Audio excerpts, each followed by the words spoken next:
Hi everyone, welcome back to the Pro MMA Betting Podcast. Sorry it's late this week, I've been really busy. This is going to be a quick podcast as well compared to the normal ones I do. I just haven't got the time this week to fully commit to the hour and a half, 2 hours that I normally do on these podcasts. Quick recap on last week as we always do. So with regards to pre-bets, we lost about 2 units. Worst UFC event of the year for me, takes us to 15-4 on UFC events for the year. Not really happy with my picks for last week. It is what it is. We took an L. We retrieved some money though on the Friday. We had bets on the MMA show in South America, Combat or Combate, I'm not sure how you pronounce it. We hit an underdog on there at plus 240. There was also a boxing show Friday night. We had a bet on a guy called Fundora who won very comfortably, so that reduced our loss overall to about 2 units on pre-bet. So, very small amount. As I've said many times on this podcast, you aren't going to lose a large amount of units with me. I don't risk 30%, 40% of people's bankrolls across one show or one weekend. Lunacy, in my opinion. It'll be a small loss. In the same token, you're not going to win massive amounts in one weekend. It will be kind of small profit, but it's slow and steady is what we're after. We're consistent winners. I'd rather win slow and steady than kind of be yo-yoing up and down and giving myself and members heart attacks. So small 2 unit loss on pre-bets, but we did win overall around 5 units on live bets over the weekend. So if we're including live bets and pre-bets, we're actually up on the weekend about 3 units. As I've said before, guys, I post all my bet slips on my Twitter page. I want to show that I am betting the tips I'm giving. I'm also posting live bets as well. I will post my own live bets. I will also use members' live bets, so you can see members are cashing in. Some of the members are overseas, so it's in a foreign currency, so you can see it's not me just posting the slips. So always check our Twitter page. I like to keep that really up to date with the bet slips, and also to verify that we are the world's largest MMA tipster. I've never seen anyone post a bet slip who gives MMA tips, barely, let alone showing bet slips for the amounts that we bet for. So I like to show that as well. So please give us a follow on Twitter at Pro MMA Betting. You can see our packages on our website prommabetting.com. Very reasonable. You'll get your money back really quickly. Live betting, as I've said many times on here, it's literally free money, easiest money you'll ever earn in your life. If you can earn money in an easier way than that, then you're a very fortunate person. All of our bets are third party tracked as well. We use Betmma for the majority of our MMA bets. The more opaque shows, perhaps they won't have lines on there, so we then use betting.gs. But generally the guy covers most of the MMA shows on Betmma, so most of the MMA bets are there. We use betting.gs though for our boxing plays, and also if we do a double that might involve an MMA fight and a boxing fight. So all of our plays that are non-MMA, or as I said, the more opaque MMA shows, are on betting.gs, and we also use another betting.gs spreadsheet for all of our live bets. Now if you look at the underneath the video on this YouTube page where the caption part is, there's direct links to all 3 of them. You can also access them from our website prommabetting.com. Transparency is absolute key for me, so please have a look at those links. We are up around, if you're £100 per unit or $100 per unit better, this year you are up around £8,200 or dollars if you are utilising our pre-betting service and also our live betting service. This weekend coming there will be live betting on Friday night. There's a boxing show in the UK. There will also be live betting for the UFC on Saturday, and we've got some pre-bets out with members as well. I'm not in love with this card for betting, not a great betting card in my opinion, so I'm hoping our pre-bets obviously come in for members, but really hoping we can cash in on a live bet on Saturday night. So I'm going to break down the card. As I said, it's going to be quicker than usual. We'll, as always, start from the first fight on the card, work our way right through to the main event. And hopefully I can redeem myself for last week. I think I went 4-6 on predictions last week. As I said, it was my worst UFC of the year. It's the first time since I've started doing these videos, and I think I've been doing them since around the start of the year, where I actually got more predictions wrong than right. So I'm definitely aiming to redeem that. And also, just to add, there is Cage Warriors on Saturday. We don't have odds yet, but I'm really hoping that there will be a bet for Cage Warriors. It's a show I'm extremely strong on. I think it's around the last 14 Cage Warrior shows I've won money on. Been a real money winner for me, and this is their best card ever. So I'm quietly confident we're going to get odds, hopefully by Friday morning. But I won't hold my breath on that. But yeah, Cage Warriors as well. There won't be any live betting available for that, but we're hopeful to have some pre-bets for it. But let's move on to the card for the UFC this Saturday, and as I said, we'll start from bottom, work our way through to the main event. Typically my favourite kind of fight, if you're a regular listener, low level heavyweight fight, Maurice Green taking on Junior Albini. I'll be completely honest guys, I haven't done tape on this fight. There's no way I was going to be betting it, especially when the lines were pretty much a pick'em. I do remember Maurice Green's fight with Jeff Hughes, so I remember live betting Jeff Hughes. I don't know if I was being partial because I'd live betted Jeff Hughes, but I thought he should have got the decision, but I haven't gone back and rewatched it. So I mean, it was close. It wasn't, I wouldn't call it a robbery. He's taken on Junior Albini, who, yeah, diaper man, diaper boy. I think he's dropped the nappy now, but yeah, it's 3 straight losses in the UFC. He's going to get cut if he doesn't win here. Hasn't looked great. I'm not making a prediction, guys. Low level heavyweight, I swerve it. I've got no interest as a bettor, unless under exceptional circumstances, and I don't feel them here. The lines are, I think it is a pick 'em now, so I'm not even going to make a prediction. For me, I think it's pretty much guesswork. I did see Albini was up at plus 140 at one point, which may have been worth having a look then, but even then I don't really know if I want to waste my energy looking into a fight like this, and where anything could happen. So it's a pass for me. Anyone betting it, good luck, but I think it's a bit of a blind dart. Women's strawweight division next, Emily Whitmire taking on Amanda Ribas. Hard fight for me to call because we haven't seen, Ribas hasn't fought in 3 years. Last time she fought, I think she was 22. So there could be improvement in those 3 years. She's young, the scope is there for her to have improved. She's a Brazilian Jiu-Jitsu black belt. The only thing I did find was she had a grappling match that's on Fight Pass. I think it was last year. She got heel hooked after about 4 or 5 minutes of the first round.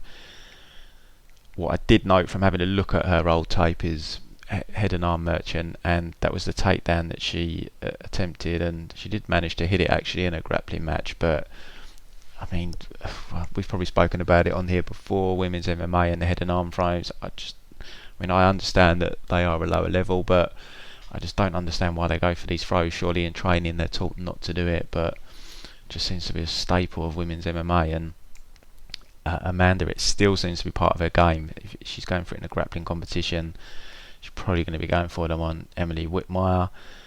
But yeah, it's just hard to know where she's at when she's not fought in literally 3 years. She got KO'd by Poliana Viana as well, like kind of 3.5 years ago, which is never a good look. And I mean, Emily, she's really dedicated to MMA. From just having a look at some interviews, following her on Instagram, I think she's at Extreme Couture, coming off a couple of nice wins against Jamie Moyle and Alexandra Albu. I mean, it's really tempting to bet Emily here.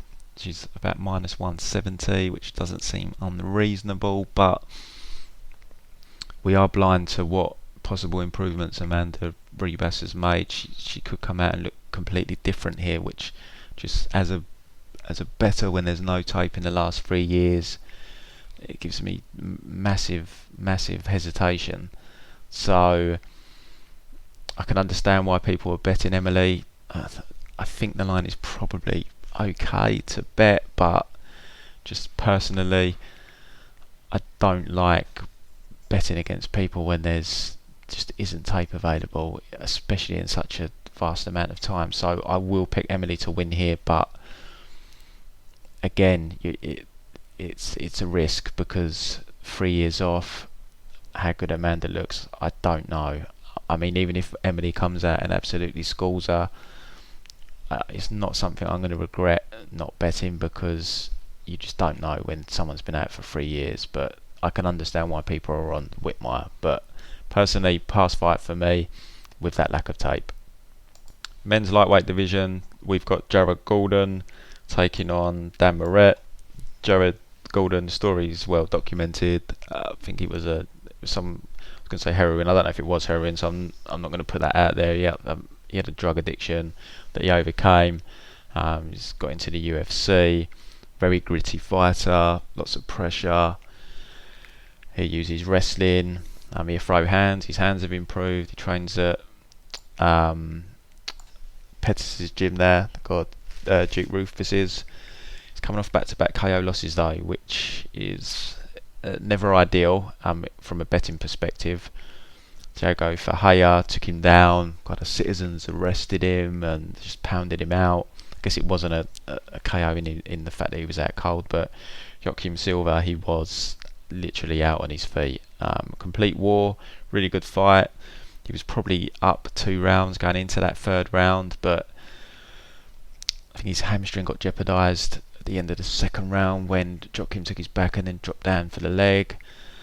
And he'd taken a fair bit of punishment, a high-paced fight, and he got stopped standing in the 3rd round. So, yeah, as a bettor, it's never ideal betting someone coming back from a KO, and he's coming back from 2 TKO losses. But he's got a high-pressure game in your face. He's going to try and grind you, and his hands have improved. Dan Moret trains at the MMA lab now, I believe full-time. I think that's a fairly recent move for him. He's coming off back-to-back losses in the UFC as well. He got knocked out by Gilbert Burns, and then coming off a close decision loss to Alex White. I agreed with that decision. I remember live betting Alex White, and yeah, I mean, he got kind of out-clinched for a lot of that fight, which isn't a great look when you're going to be taking on someone like Jared Gordon. So yeah, I think Gordon's pressure, he's clinch and wrestling. I think his hands are a bit tighter than Dan Moret as well. I do favour Jared Gordon here to get this victory, but as I said, it's hard to trust him when he's coming off back-to-back losses, and he is sitting at about minus 350. So I'm not in love with that. I mean, I can understand people putting Gordon in some, a small double. I just wouldn't go massive on it when someone's coming off back-to-back losses. The line's sitting at, is it still minus 3? It's actually come down a bit, minus 325 now. Be interesting to see if that moves much more. But yeah, I looked at the tape, and for the price, it just seemed like a pass for me, especially when you bear in mind he's coming off back-to-back KO losses. Kind of, where is he mentally? That's 2 tough losses in a row. But stylistically, it does look like he's got a fight here to get him back in the win column. Dan Moret isn't known for his power. He's got 1 KO win in his whole career, so Jared should be okay here, and I imagine he just mixes in the striking and the grinding and probably wins a decision here. But at the current line and the fact that Gordon is coming off 2 back-to-back losses, especially that they're KOs, I mean, they're both probably fighting for their job here, so that does add some more pressure as well. So there are some intangibles here that could make this interesting. Gordon psychologically with the 2 KO losses, fighting for his job as well. Dan Moret fighting for his job as well. 2 back-to-back losses, one of them being a KO. But I will go with Gordon here to win a decision. I think it'll be a competitive fight, but I think overall Gordon's going to come through and win a decision here. Men's featherweight division, Jordan Griffin taking on Vince Murdock. Vince is in on short notice here. He's a team alpha male guy. I did tape on Vince. I'd never seen him before. Not particularly impressed. He's a small featherweight, pretty much just boxes, but just nothing really stands out. I mean, he's fine technically on the feet, but yeah, it just wasn't. I'm not sure he's UFC caliber. I mean, I watched his 2 SFL fights over in India. Kind of got hard done by, it seemed, in both of them. The first one, I don't know why it was stopped on the cut. It was kind of in his hairline. Didn't seem like a particularly bad cut, and even if it was, it's in the hairline. I mean, he was owning the guy in the first round, and then he had his second fight in SFL. I didn't go back to check, but it was stopped on a low blow. It was ruled as a retirement. I think it's since been overturned, but I mean, it was a competitive fight up until the stoppage, and this guy that he was fighting isn't very good at all. He's got a loss a couple of years ago to Jeremiah Labino, who we saw at the weekend on Bellator take on the Irish kid Gallagher. Yeah, I just wasn't overly impressed with this guy at all from tape. Typical team alpha male guy, short and stocky, likes to throw hands, but I didn't really see much of a grappling threat for him. He just seems content to stand, and I wasn't overly impressed with his stand-up. Jordan Griffin's got a huge reach advantage in this fight. Trains out of Rufus Sport. He's coming off a very competitive loss to Dan Ige. We saw him on the Contender Series where he dropped Maurice Mitchell and choked him out. I just think Griffin's going to be too much for him here. He's got the big reach advantage on the feet. I don't see why he can't win this fight on the feet. Let's see if he goes to his wrestling. I mean, Vinc does have some kind of wrestling background, so I don't know how easy it's going to be to take him down. But yeah, for me, I just favour Griffin here, kind of in all facets of the fight. He's a tough guy. He's going to get in your face. He's going to bring the fight to you. I just think he drowns Vinc here, and if he doesn't stop him, wins a pretty clear decision across the 3 rounds. Price-wise, he was sitting at around -250, which I liked, but he shot up overnight a couple of days ago to like -380 he is now, which, yeah, I'm not in love with that. Pass at that price for me, but when he first opened, sitting around -250 or so, yeah, I could see why you'd play that, but is a pass now. But I'm definitely picking Griffin here to pick up the W. Eryk Anders, Vinicius, Moreira. Look, stylistically, this looks like a fight that favours Eryk Anders. Vinicius Moreira's got 0 stand-up. He's basically a Brazilian Jiu-Jitsu guy, but he is very good from top position if he gets you down. He's got questionable cardio as well. He looks like a pretty big light heavyweight. We saw him make his UFC debut and get knocked out against Alonzo Menifield, I think it was, he faced in his debut. Eryk Anders, I mean, the problem with Eryk is he's just been really, really underwhelming in his UFC career to date. He's coming off a complete beatdown against Khalil Roundtree, like absolute beatdown. It was only a couple of months ago as well. Lost to Elias Theodorou. I mean, you can say it's controversial, but yeah, the Elias hurt. I mean, his best performance for me was against Thiago Santos on short notice up at 205. Gave Thiago a real competitive fight up until he got stopped with elbows at the end of round 3. He had a debut win over Marcus Perez, which again was a decent performance. Marcus is quite an awkward guy, but he really shut him down. And I mean, he was robbed against Machida. I thought he clearly won that decision. He had a very underwhelming performance against Tim Williams that he won with a late stoppage in the 3rd round. I mean, there is potential there, but he's just not looked great his last couple of fights, and there are just question marks about him. Look, I have to favour him here. I think this is a good fight for him stylistically. If Vinicius can't get Anders down, he's going to get teed off on, as long as Anders lets his hands go and doesn't kind of drag himself into another staring contest. But the line's been bet all the way up to -350 now. I can't trust Eryk Anders at -350.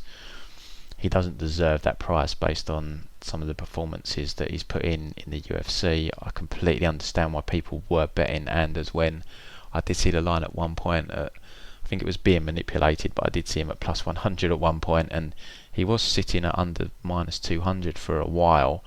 I could understand people betting that, but -350, no, you don't. you haven't warranted that trust, Eryk. And like I said, I mean, I feel he was robbed against Machida, but he's 2-4 in the UFC, and he is coming off a bad beatdown literally a couple of months ago. So I mean, it probably doesn't matter here because Vinicius isn't going to threaten him on the feet. He's going to try and take him down, but maybe Eryk would have been best served just having a little bit more time out, develop his game. But stylistically, he should win this fight. So I'm going to go with Anders. But I think if you're betting minus 350, you're absolutely nuts. Ricardo Ramos taking on Journey Newson. I capped Ramos in his original opponent, but I just haven't had the time to go back and look at this new opponent. I spoke to a couple of people who have. They've said it's a pass fight at the current line. Apparently Journey is a decent enough fighter. So yeah, I can't really comment on this fight, guys, because I haven't looked at Journey. Ricardo's definitely got a lot of potential. Definitely a promising prospect. Still really young. I think he's only about 22. But yeah, I just can't comment on this fight. I mean, I saw the line at about minus 350, and I thought, look, I'm sure it's going to be a pass. I can't see myself betting Ricardo at minus 350, especially if this guy's half competent, which apparently he is. So, but yeah, it'd be interesting just to get Ricardo out. He had that bad loss not long ago, a couple of months even. So he'll want to get that out of his rearview mirror and pick up a W here. And hopefully he does, because he is an interesting prospect. So I'd like to see him get back on into contention and kind of back on the possible young contender journey. So hopefully he pulls out the win here, but I can't give you a prediction because I've not done the tape on it. Main card next. So first fight on the main card is Alonzo Menifield taking on Paul Craig. Alonzo Menifield, big, powerful guy, solid striker. Seems to be improving his takedown defense. It looked pretty solid against Vinicius Moreira. He took care of Moreira in the first round. Before that, we saw him on the Contender Series. He took out Deshaun Boatwright very, very quickly. He had a couple of LFA fights before that, and we saw him on the Contender Series back in July 2017, so 2 years ago now. Got taken down by Daniel Jolly in that fight. I mean, he was dominant on the feet, but he got taken down a couple of times. Jolly quit at the end of the first round. It seemed quite innocuous, but it was some sort of eye injury. So look, I mean, easy for me to say. If it was a genuine eye injury, then fair play. Why would you want to go blind fighting for $3,000? So, but yeah, his takedown defense did look a worry there. But it's been 2 years. It's something I'm sure he's been working on, and it did look like that to me against Vinicius Moreira, who, albeit maybe not the best wrestler in the world, he's a very big light heavyweight, looks quite a strong guy, and he's a very skilled Brazilian Jiu-Jitsu guy. I think he did drag Menifield down at one point, but Menifield quickly got back to his feet, so I'm sure that's something he's been working on. And he trains at Fortis as well, which is a real up-and-coming camp. We've got a lot of good guys there. Apparently the head trainer there is very well respected, so he's coming from a very solid camp. He's going to look to knock Paul Craig out, basically keep us on the feet. Paul Craig, look, the guy's done very well to maintain his UFC career. He is pretty much sub off his back or bust, which is extremely low percentage in modern MMA, especially at light heavyweight. But look, the guy is very dangerous if you end up in his guard. What I didn't like actually about Alonzo was when he put Vinicius down a couple of times, and he did follow him to the ground a couple of times. I definitely don't want to see him doing that against Paul Craig. But yeah, Paul, I mean, he's pulled out some great submission wins. Beat Frankenstein with a nice armbar. Magomed Ankalev, like the most insane fight you'll ever see. Well, for the ending anyway, dominated pretty much for 3 rounds. Pulled out a triangle with 1 second left. And then his last fight against Kennedy and Chekwu, he was losing that fight. Pulls out a triangle submission win with 40 seconds left in round 3. It's quite crazy, really. But yeah, I mean, he is fairly limited. He hasn't really got much in the way of stand up. His wrestling isn't great. I mean, even from top position, he's not that dangerous. It's just his bottom game is just really, really dangerous for someone that's in the UFC and someone that is at light heavyweight. So Alonzo needs to make sure he doesn't follow him to the ground here if he does get a knockdown. I don't think Paul's got the best chin in the world. We've seen him knocked out twice in the UFC. Khalil Roundtree put him out absolutely cold. Tyson Pedro did as well, and Alonzo's definitely got the power to do that. So yeah, I've got to go Alonzo here because Paul he's sub or bust off his back, and even though he's pulled out 3 wins in the UFC off of his back, I just can't see there being longevity to it. Alonzo is a bit green.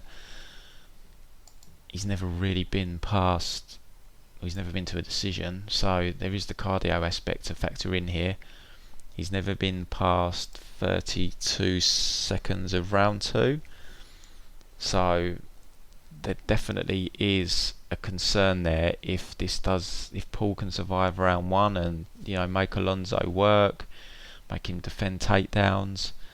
There's a genuine concern that Alonzo could slow down here and he could be in trouble. His punches start coming slower. Paul Craig can time a takedown. There's a path there for Paul Craig now. Alonzo was sitting at around -250 for a while, which I thought was about right.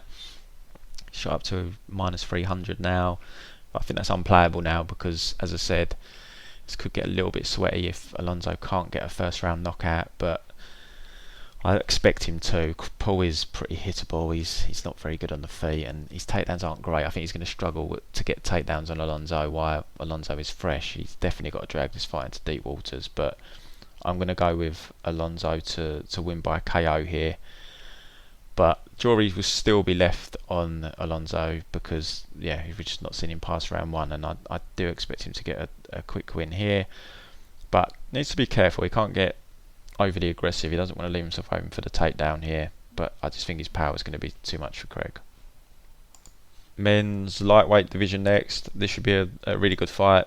Drew Dober, Marco Polo Reyes. They're normally in very enjoyable fights. Look, I'm not high on Marco Polo Reyes, guys. He's coming up for 35 years of age. He's got an 8-5 professional record. He's been to a decision once in his career. All of his wins are by KO, except for one which is by submission and one which is a decision. All 5 of his losses are by submission or KO. 3 KO losses, 2 submission losses. He's also got 2 fights on the Ultimate Fighter which aren't included there. He's got a win over Christian Seville in the 2nd round. That fight was an absolute war. He was hurt in that fight. Managed to come back and stop Christian, but he was hurt in that fight. And also Horatio Gutierrez put him out cold in his next fight on Tough. So he's been knocked out and hurt in both of his tough fights. Not a good look. He's coming off a KO loss against Damir Hadzovic, where he was out wrestled by Damir and he got pounded out on the floor, which is not a good look at all. He was knocked out by James Vick before, 2 fights before that. He beat Matt Frivola in between, caught Matt really early, put him away. He does have power. If you haven't seen it, go and watch his fight with the Korean chap. What's his nickname? Maestro Kim. Absolute war. He gets hurt badly in that fight as well. He's just really, really chinny. He's a decent boxer. He's got good hands. He's got some power in his hands. But that chin's a liability, and being taken down by Demir and pounded out is not a good look at all. Drew Dober, he's improved in the UFC. He's been in the UFC a long time now. Trains at Elevation Fight Team. Started off his UFC career a bit rocky, but he's to be fair, he's been pretty well matched in. He's never really been thrown in at the deep end. He's always kind of had lower to mid-level opposition, which he's got again here. I'd class Hayes as lower level. He's been quite fortunate in the way that he has been matched. He's coming off a loss to Benil Dariush, which kind of threw the fight away. He was in control. I remember live betting him after round 1. I won the first round, had Dariush hurt, stuffed all his takedowns, but Dariush managed to get him down early in the second round, and eventually managed to snare an armbar just as it looked like Dober was working his way back to his feet. But Dober's fault. I'll tell you what Dober has developed is his power. Now you look at his record; he's only got only seven. It's not that bad. He's got 7 KO wins, but the guy actually hits pretty hard. He put away. I know he was a shot Berkman, but he put away Berkman in the first round. Put away Jason Gonzalez in the first round. And he's fought some people with really, really good chins. John Tuck, Frank Camacho, Scott Holtzman, all guys with solid chins, really, really hard to put away. He hurt Dariush, so he's definitely developed his power, sits down on his punches well, and he's also integrated a wrestling game. He used it against John Tuck. He also used it against Scott Holtzman. So he's got that he can fall back on as well. He's a fairly well-rounded mixed martial artist. Needs to be careful here, getting a little bit wild on the feet. Doesn't want to get caught by Polo because he can bang, but he's always shown a solid chin, Dober. He's only been stopped once by strikes, and that was early in his career. So I favour Dober here. I just think he can mix it up with the wrestling if he needs to. I think he's the more durable fighter. I think he can put him away on the feet. And if Demir Hadzovic can pound you out on the mat, why can't Dober have some jaw on the mat as well? So I'm definitely going with Dober. He's up at -335. I mean, you don't really want to be betting Drew Dober at that kind of price, but he was sitting at around -250 for a while, which I personally think was playable. I don't think too highly of Polo Reyes. I think he needs a KO to win here. Drew Dober just needs to fight intelligently to get this W, and I think if Polo gets a W, an L here, he'll definitely be cut. So he's probably fighting for his UFC career, which does make him dangerous.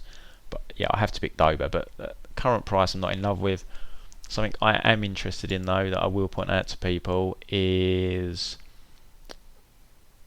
that's been bet down. So fight doesn't go to decision. It was -110 for a few days, but it's now -150.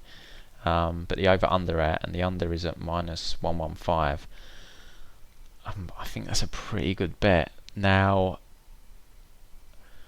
I hate betting over/unders or fight doesn't go to distance. I was big on Dylan Dennis under 1.5 the other week, just because it was a mismatch, and I was very confident it was going to be over very quickly. On Saturday, I recommended a 1-unit bet on the Melvin Manhoff Ken Kapayan fight to finish under 1.5. There was 3 knockdowns I think there was 2 knockdowns in round 1 and another knockdown at the start of round 2, and the fight ended up going to a decision. So I just don't like the sweat on these bets, but bearing in mind the Drew Dober money line is pretty high, I do think, under is -115. I think there's value there. The fight doesn't go to decision. If you don't want to be greedy and risk the extra 2.5 minutes for an extra 0.35 points, fight doesn't go to decision, -150. Drew Dober to win inside the distance, it's been bet down a bit now, +135. So yeah, no, if you're gonna take inside the distance, don't take Dober inside the distance for the sake of kind of half a point. Just go fight doesn't go to decision, -150, or under 2.5, -115.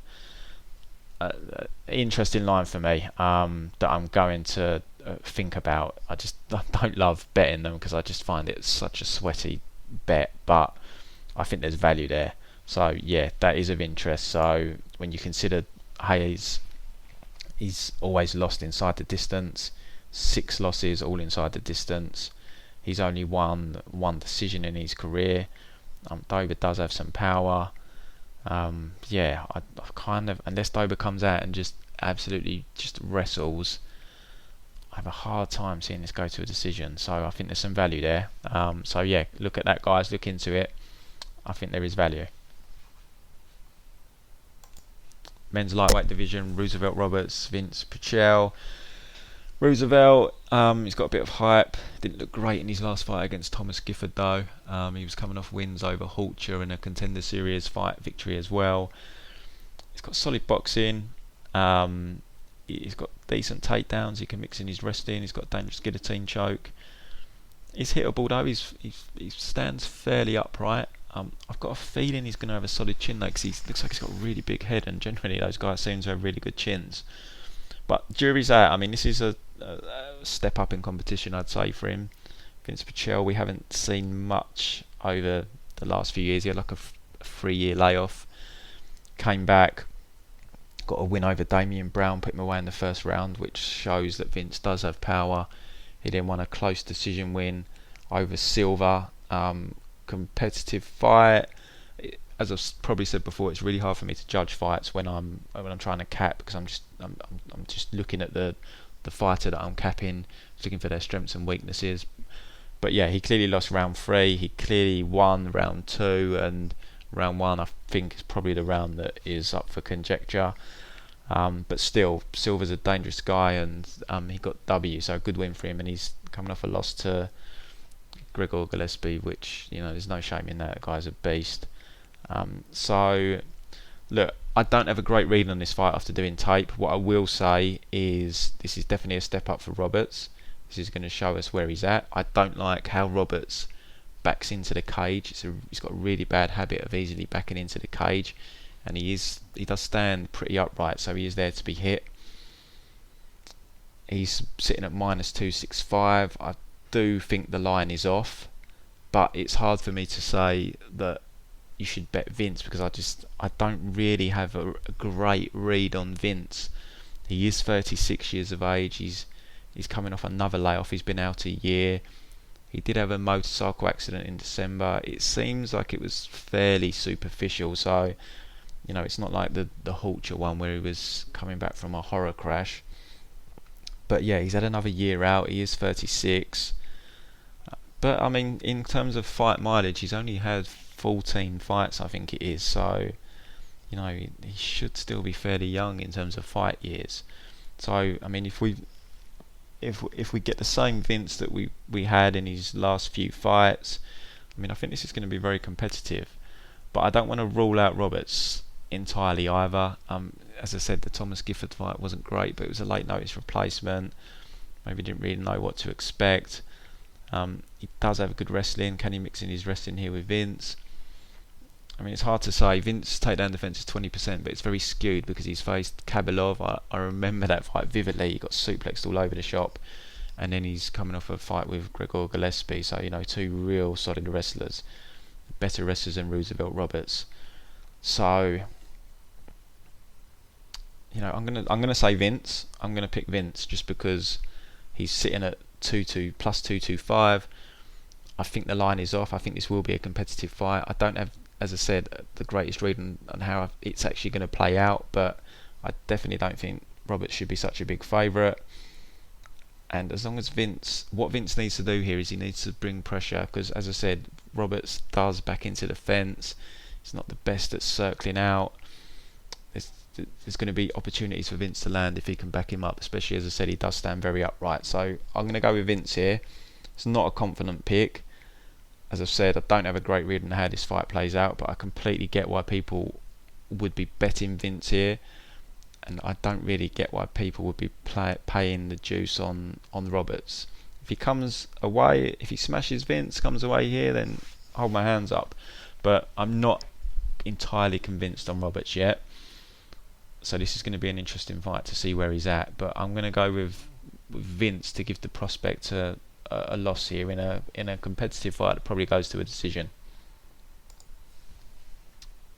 Bantamweight division next. We've got Benavidez taking on Formiga. Really hard fight to call this one. Benavidez, he came back from the long layoff against Sergio Pettis. Definitely looked like he'd lost a step. But then he had that very nice win over Alex Perez. And then Dustin Ortiz fight. I mean, he looked like he was going to lose it. I pre-betted Benavidez, and I actually bought out after, I think it was after round 2, because I think Benavidez won round 1, Ortiz won round 2 with his scrambling. Looked like Benavidez was slowing down, looked like Ortiz was taking over, and fair play to Benavidez, he gritted it out and got the W. But he's 34 years of age. He came back from serious knee surgery. I definitely think there is some kind of slowing down happening with Joseph. I don't see how there can't be at his age, coming off the surgery he's had. And if you watch his first fight with Dustin Ortiz, and don't get me wrong, Dustin Ortiz has improved since their first fight, but the first fight, Benavidez won very comfortably. Second fight was a lot closer, but he done well to kind of get his scrambling going in round 3 and win that decision. Formiga is, I'd say, he's a step up from Dustin Ortiz. He is the same age at 34, but I mean, if anything, he's in career best form, and still seems to be improving. So, I mean, on the feet, I do favour Benavidez, but I can just see this ending up being, a scramble, heavy fight in parts. And if Formiga gets on your back, he's really hard to shake. But Joseph is, the thing with Benavidez is he's such a good scrambler. But I don't have a confident lean on this fight. But as a betting man, line's actually coming down. Benavidez is minus 165 now. I think I did see him up at near enough minus 200 at one point. But I think the value's on Formiga at plus 145. I think it's going to be a competitive fight. I think whoever you bet is going to make you sweat. I think it's going to be close, but I just think Formiga, the improvements he's made standing, and that jiu-jitsu background and that scrambling ability, and we did see Ortiz have success in round 2 with he scrambling, and I think Formiga is a level up from there. So I'm going to go with Formiga here to win a close decision. It's not a confident pick, but like I said, I'm a better, and plus 145, I think it should probably be a pick'em. So I have to lean Formiga here to win a close decision. But as I said, whoever you're betting, expect to sweat, guys. But if you're going to sweat, you'd prefer to be sweating the plus 145. So I'm going to pick Formiga here. I'm not entirely sure how it plays out on the feet. And as I said, Benavidez does scramble really well. But if Formiga gets on your back, he's real difficult to shake. So Benavidez is going to have to be careful there, and he's going to have to, I mean, he's a gritty guy, Benavidez. He could just grit this out and get the W. But as I said, plus 145, I'll lean towards Formiga. Not a confident pick though. But yeah, I will go Formiga here to win a close decision. And it will give us a better idea as to where Benavidez is at. Is he slowing? I mean, I think he is, but he's still a competitive guy. He's just got that really innate scrambling ability, and he'll throw down, he's tough. But yeah, I definitely have to lean Formiga here, especially at that price, to win a decision. I think I got that fight mixed up with the Demian Maia fight. I think Benavidez is the co-main event, not the Demian Maia fight. So we'll look at the Demian Maia fight next in the men's welterweight division. Look, when you look at this fight stylistically, it looks like Demian Maia all day long, but I've got a feeling it's a little bit of a trap bet, a bit like the Brian Barberena fight last week, which I bet and I tipped, and I shouldn't have. I should have looked more closely at the stylistic matchup. It was a tough fight for Barberena stylistically, and I mean, it's slightly different here. I'm not saying this is a tough fight for Demian Maia stylistically, but there's just a lot of question marks I have around Demian Maia. He's 41, he's 42 in November. He's definitely coming to the end of his career. I mean, he's never going to get in the title picture. What's his motivation for continuing? He's coming off a solid win over Lyman Good. I bet him against Lyman Good. I mean, before that, he had 3 horrible stylistic fights. 3 of the 3 best wrestlers in the division. Well, I guess we've got Ben Askren now, but at the time, the 3 best wrestlers in the division. His wrestling's very solid at welterweight. He chain wrestles really well. He sticks to you like glue. But he does slow down a lot after round 1. If you can't get that round 1 finish, you can just see it becoming a sweat. and it's his age as well. I mean, the thing with his age is, if you're a striker that relies on your reflexes and your speed and your movement, you definitely notice that deteriorating. But Demian's been able to, stretch his career into his early 40s because he's a grappler that doesn't fade nearly as quickly, because it's more about grinding, getting you down to the mat, controlling position. Isn't something that fades as quickly style-wise as you age. So I mean, although he is aging, he's kind of got a style that suits aging, but his gas tank is a worry. There's no doubt in my mind he can get Rocco down to the mat. He's never shown particularly solid takedown defence. He can be taken down. He is improving. He's at American top team now. He's moved up to welterweight. He's definitely looked better at welterweight. He's unbeaten at welterweight, 4-0. He's definitely kind of going in the opposite direction to Demian Maia. He's improving. He's getting better. He's got something to fight for. He's like 12 years younger. But stylistically, when you look at it, if you do the tape, you'll come away saying Demian Maia's going to grind him out. Might get a round 1 submission. If not, he'll probably get a decision victory.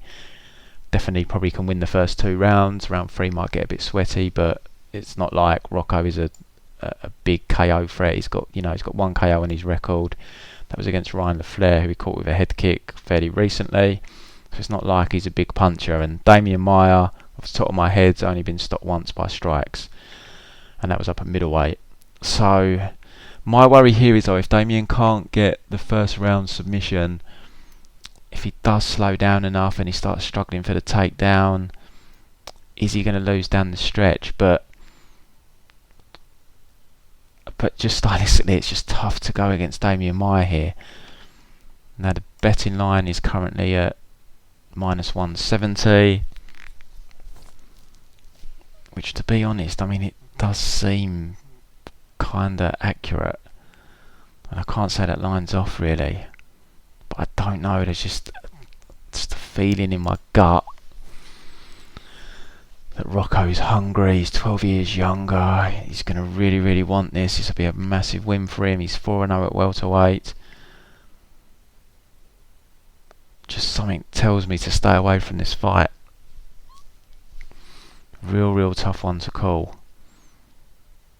I can totally understand why people are betting Maia, but I just think you've got to be careful not to underestimate Rocco here, especially if he survives round 1. It could start to get sweaty, but I can't force a dog pick either. I'm not going to pick Rocco because of my gut. I'm going to pick Demian Maia, but what I will say is, I would just say don't go big on Demian Maia if you are going to bet him. I kind of agree with the betting line. Stylistically, it suits Demian Maia, but he's an old man, 41, facing a young, hungry lion. 12 years, he's junior, 4-0 at welterweight.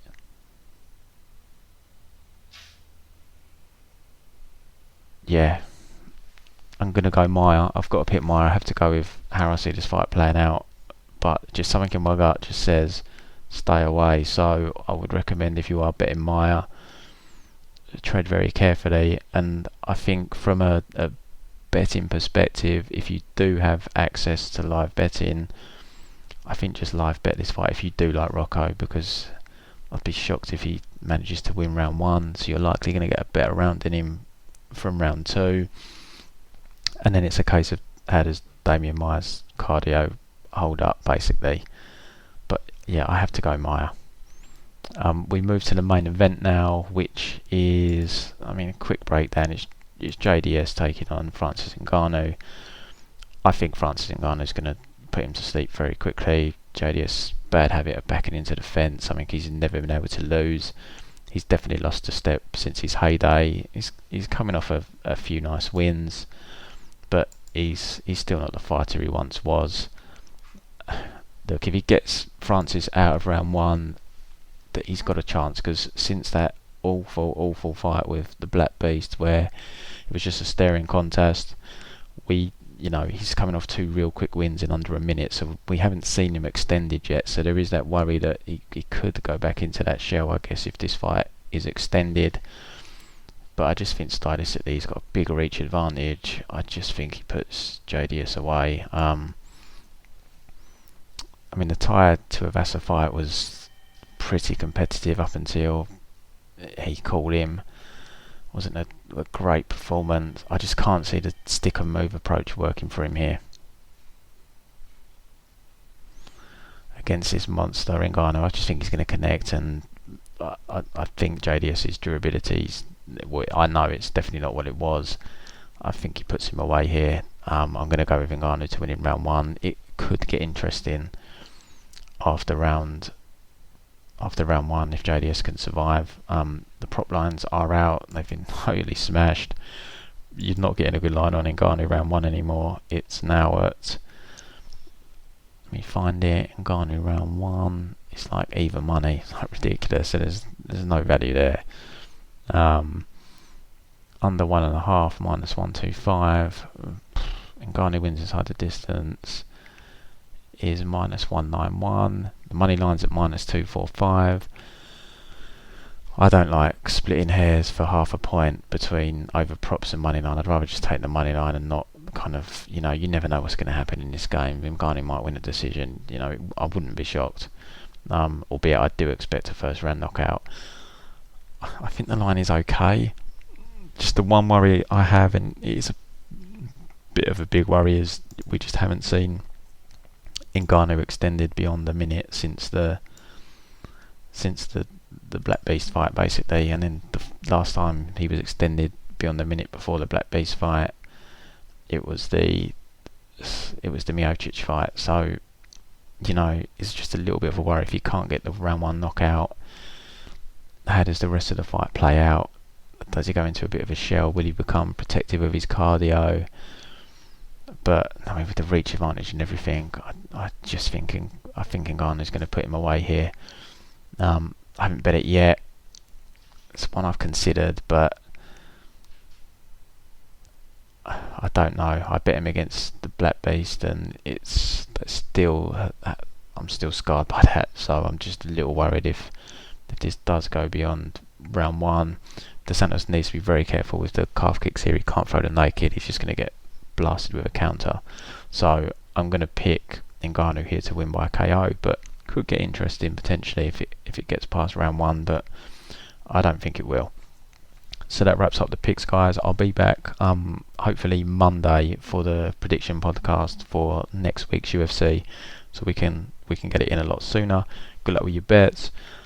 Bets are with members. If you want to sign up for, I wouldn't say sign up for the pre-bets for this week, because the bets that we've given, the lines are now way worse. I wouldn't recommend them at their current lines, but you can sign up for live betting.